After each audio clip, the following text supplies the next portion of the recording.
Hello and welcome to today's video. This is Martin from martinmixing.com, and today in part 3 of the live mixing series we will be mixing the guitars in this metal song. Let's do it.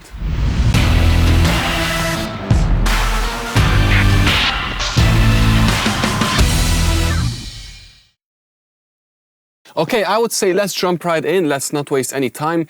In the previous episodes we have mixed the drums, we have achieved a really cool sound, and we have mixed the bass, and now we are moving on to the guitars. Now I'm mixing this in a very kind of step-by-step way now, just for the sake of the video. Usually I would do a lot more back and forth, and I think in this episode and maybe in the next one, when I tackle the mix as a whole a bit more, you'll see how I go back and forth between the instruments. I'll most likely do some tweaks to the bass and to the drums, which we have already mixed, because now we are adding a completely new instrument into the mix, which are the guitars, and that will change a lot of the context around it. Now, of course, this being a metal song, the guitars are probably the most important instrument. We know how obsessive and precise guitarists can be about their guitar tone. I know because I'm a guitarist myself, and I was buying pedals like, you have no idea, and amps and all of that.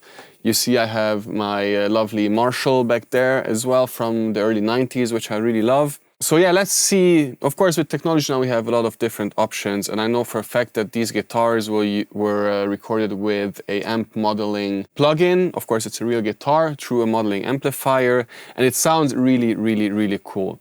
So let's jump in and let's have a look at what we've got.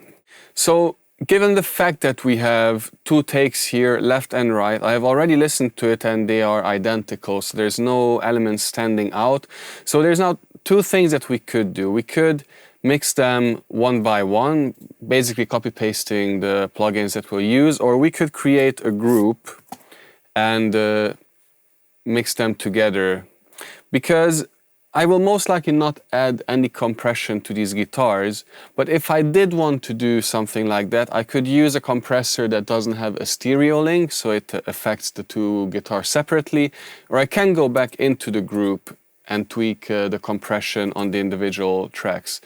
Of course, as you can see, I have lowered the volume to -10, as I always do when I start mixing, but I don't want that to go into the group, so I'm gonna put these back to 0 and instead lower the group just like this. Okay, let's have a quick listen to what we have just like this.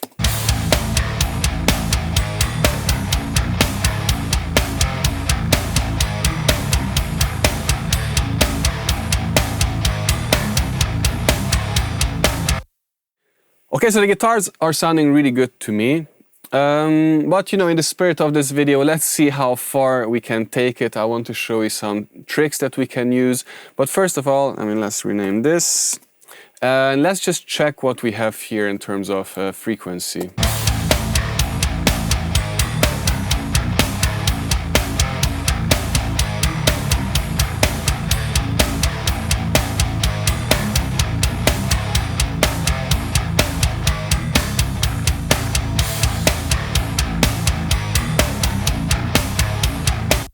The guitars are extremely even. They're very, very, very beautiful in terms of their frequency response. Actually, they start to trail off really beautifully below 100.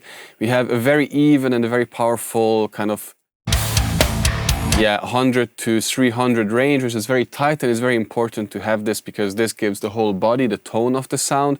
Most of the fundamentals of the guitars are within this range. Then we have really nice mids. We don't have any harsh peaks sticking out, especially in this range, which is kind of the dangerous bad range here.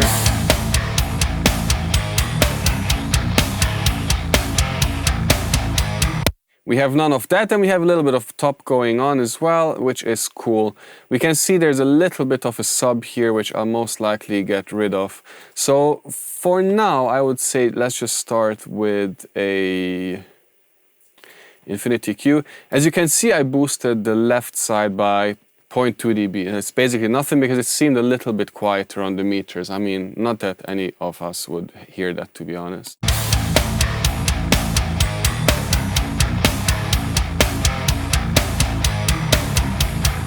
There's also a little bit of a spike here. It is at -12 dB relative to the rest.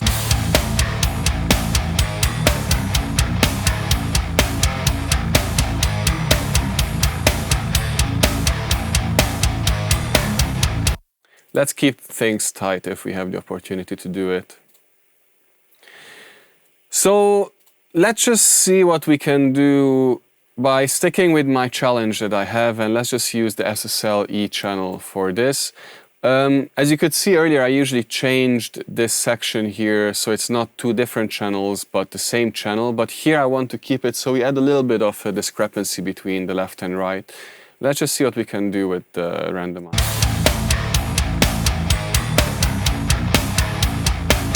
The differences are tiny. Not sure if you can hear it with the MP3 compression that my screen capture software does, but some of the channels are a bit warmer, a bit crisper, other ones. There's a little bit of differences that you can hear.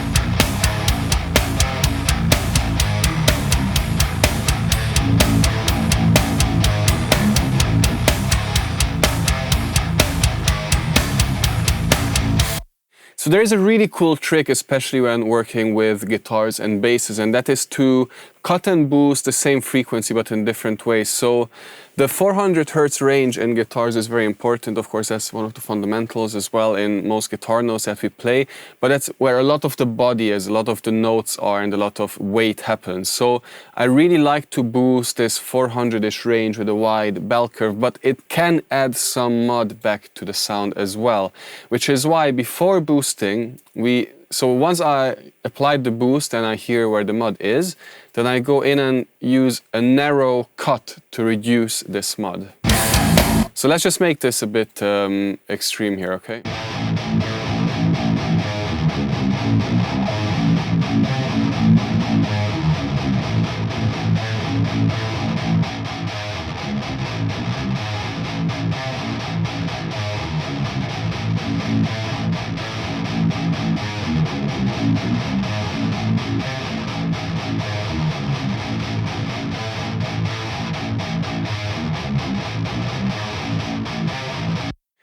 So this is now super tight and super powerful, but just you can see what's happening here. If we just see this boost that we add, you can see how wide this boost actually is here.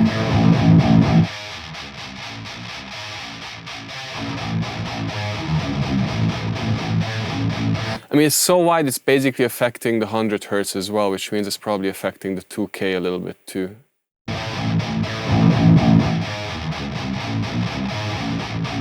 But you can hear that just by boosting 3 to 6 dB, how much weight we get into the tone. I mean, of course, that's because we boosted a lot of top, but we have to boost this treble in order to kind of close the gap between the guitar and the cymbals, because the cymbals and the snares are quite bright. So we have to close that gap.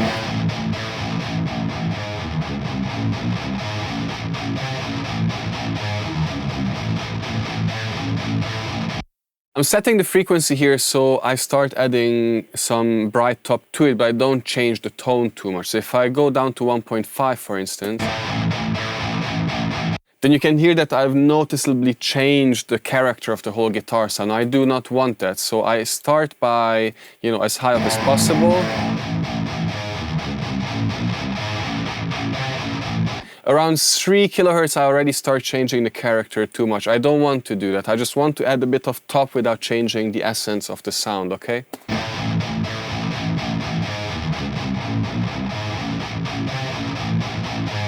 And I tried between bell and shelf, but shelf here sounded better. The bell is just a bit too aggressive.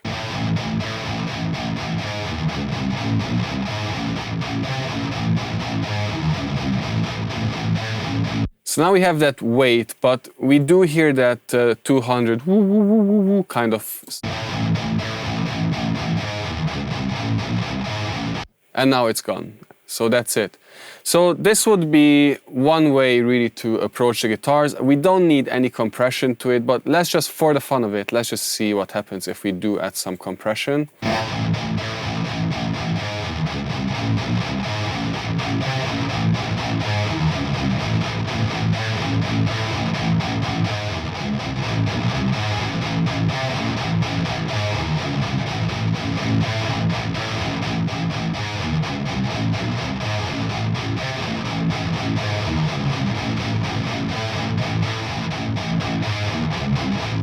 Okay, that's really cool. It's really interesting actually. The fast attack for 3:1, 4:1 ratio and around 3 to 5, 6 dB gain reduction. I do hear a bit more of the kind of chuggy sound, which is pretty cool.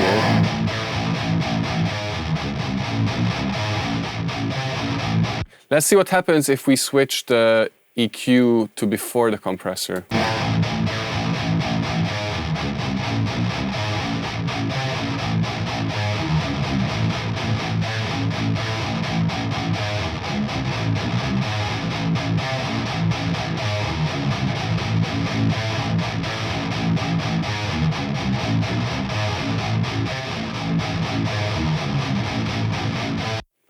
This is quite interesting.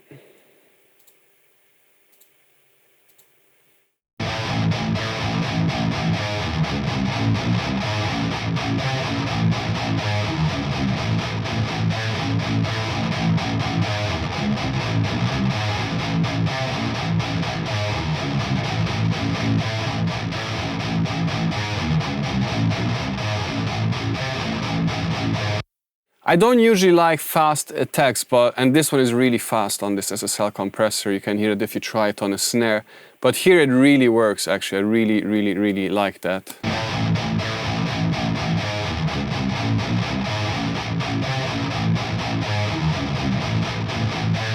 So I would say let's keep it on. Why not? Why not keep it on? However, I have to check whether this is now independent between the left and right, and we don't know. We don't find out, but it seems like if we look at the meters that it is actually acting independently. So that's really cool. I think that's because we have this analog on. Let's see what happens if we turn it off. Still, so it is not a stereo-linked compressor. That's very interesting. I'm sure we can adjust it somewhere, but I'm not going to waste time now to see how and where that happens.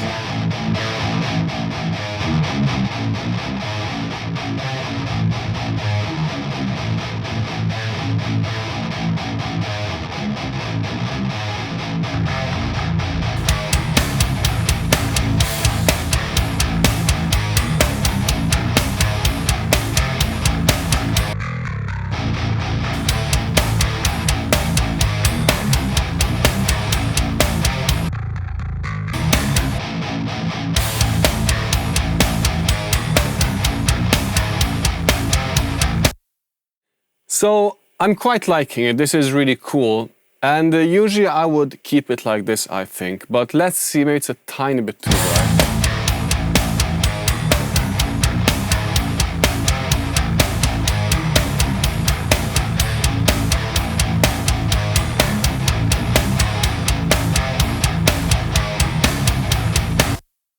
Now, regarding the volume setting of guitars, I always preach that they should be as loud as the snare, or we should set it relative to the snare regarding to its importance. So in metal, of course, the guitars are extremely important, so they should be as loud or louder as the snare, but in RMS, not in peak, because the peak is not what we hear, it's not how we perceive things, but the RMS levels should be similar or as high as the snare.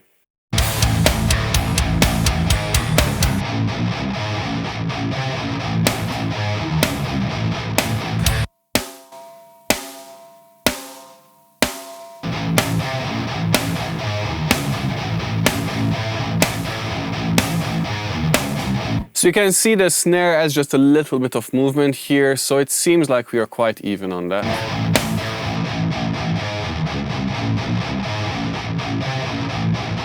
However, now the left side seems a bit louder, which is interesting.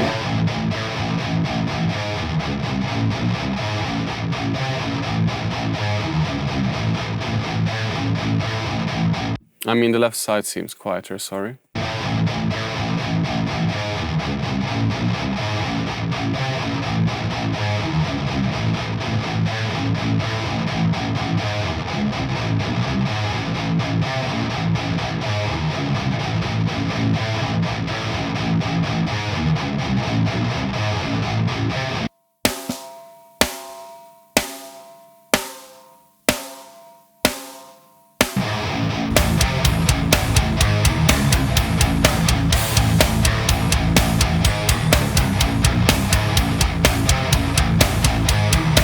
So to me, this sounds really monstrous, actually. I really dig that. But there are, of course, other things that can be done to guitars. One of the tricks I like to use, I probably wouldn't use it in this mix, to be honest, but there's a really cool plugin by Audio Salt. It's quite cheap, not endorsed by these guys, but I really like this one because it's kind of like an enhancer. It adds saturation to certain frequency bands and you can mix it in. So let's see what we can do with this.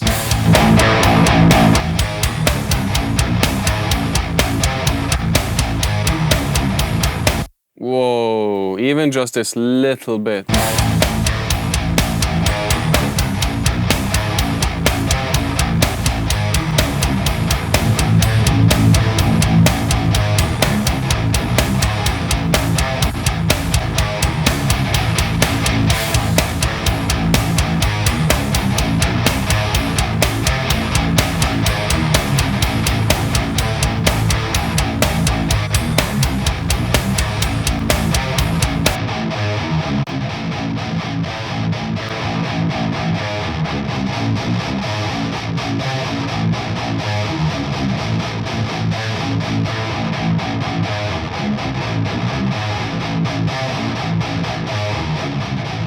In the meanwhile, my previous settings got lost, but I copied them back.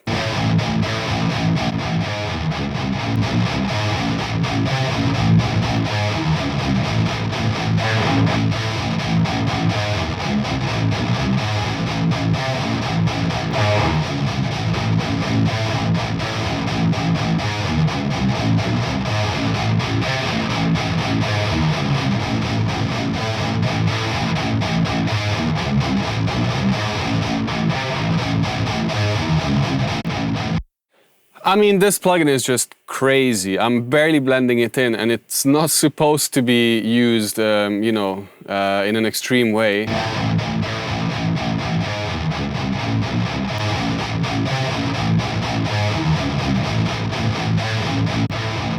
But it makes the guitar come to life like crazy. It's like night and day. So I thought the guitars were huge before.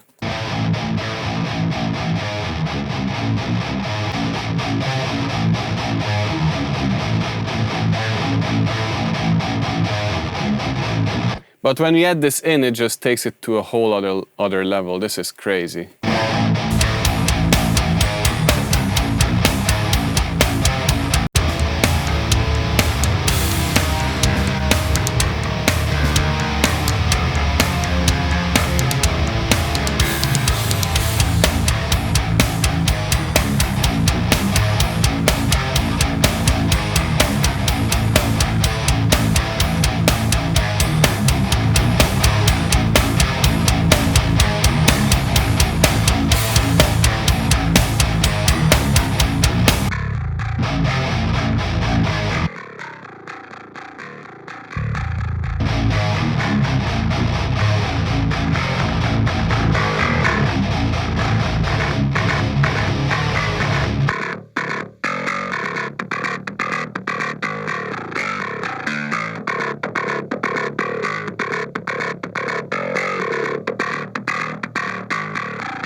Now, these guitars are really tight, but every now and then it happens that the chords or the sustained notes, the normal plucked notes like here,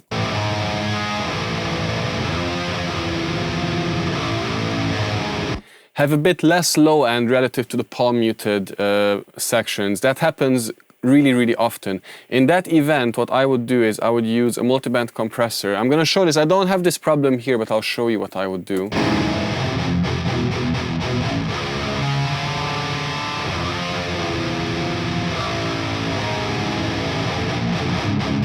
So I would take a multiband compressor, set it up so it's only affecting the lows, really below the problem area of 300, 400, 500 hertz.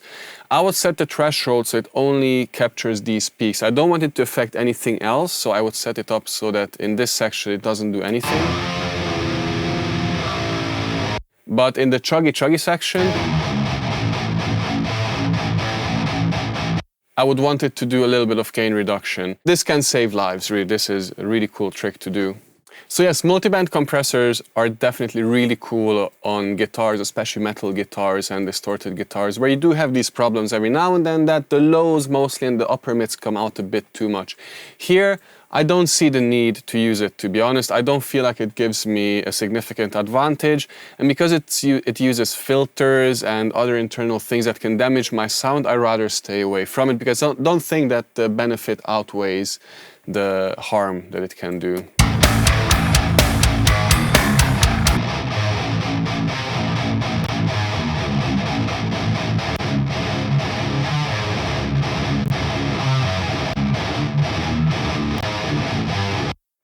Yes, I don't think we need it here, so let's just keep going without it.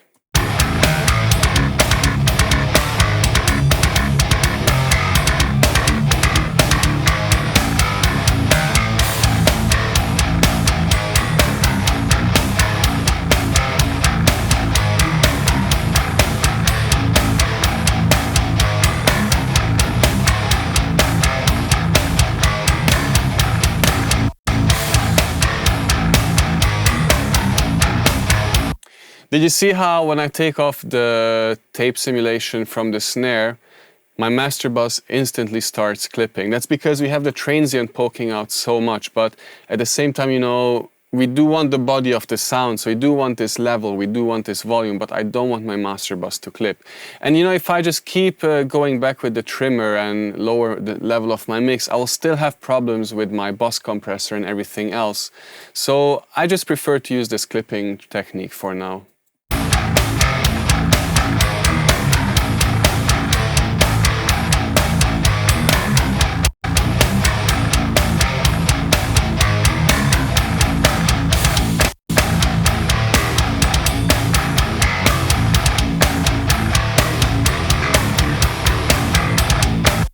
So I'm quite happy with this sound and I think I'll stick to it. So I think this wraps up our guitar episode for today.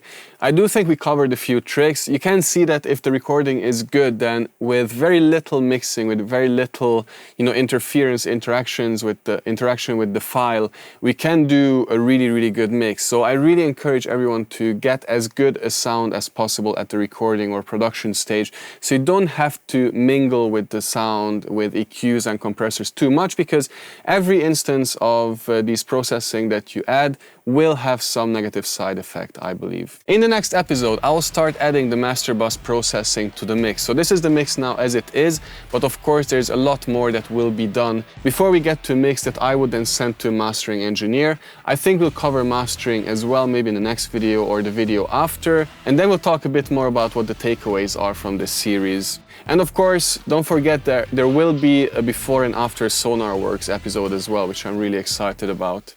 So I hope you found this video helpful. If you are watching this on YouTube, please hit like and subscribe, it helps me a lot. Also do join my private Facebook group Mixing with Martin, where I do share a lot of these tricks and also a lot of exclusive content and weekly Q&As as well. I'll be seeing you in the next video. Until then, happy mixing, take it easy, bye bye.